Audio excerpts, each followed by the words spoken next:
Hei, există videoclipul în care zic Citea Francescu este foarte greu. Deci nu mă mir că de-abia pot să iau jos de pe ele ce sunt bănuți. Deci acolo multe bijuterii.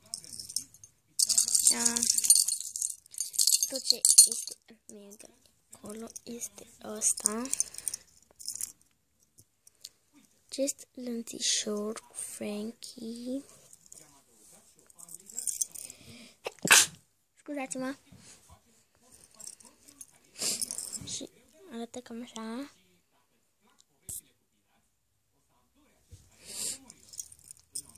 Trecem înapoi. Și mie mi-a plăcut.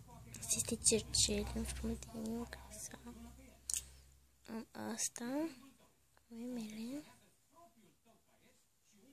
Așa. Ce mai avem pe aici?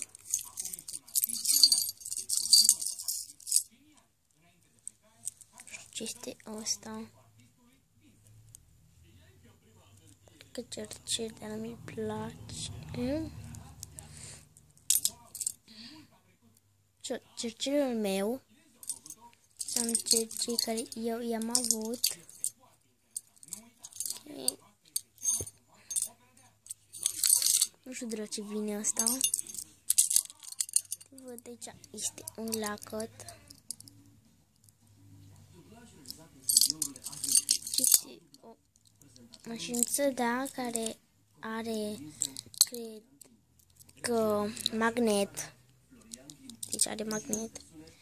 Să încercăm. Asta cred că se deschide cu una dintre cheile astea. Da. Nu știu ce este asta, cred că super bun, nu știu. Ceva cu ceva de ochi, cred. Și asta este ceva cu care să te dai. Odată m-am dat cu ea și tot am rămas cu părul negru, deci. Vedeți, și acum.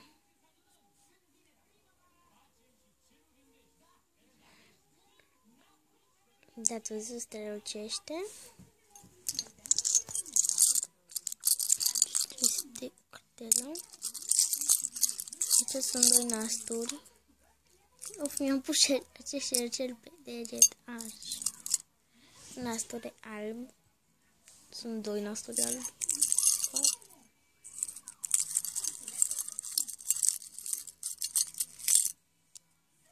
Wow!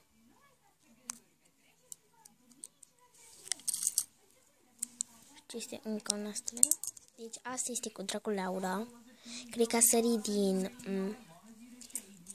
ăsta cu My Frankie. Adică nu a sărit pentru că era doar un din ăsta și ăsta se scoate și se poate pune ăsta.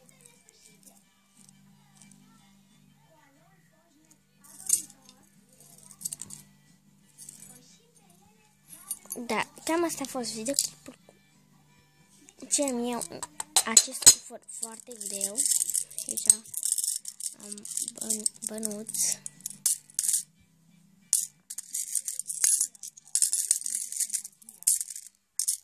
Adică nu chiar un cufăr, o cutiuță așa de porțelan.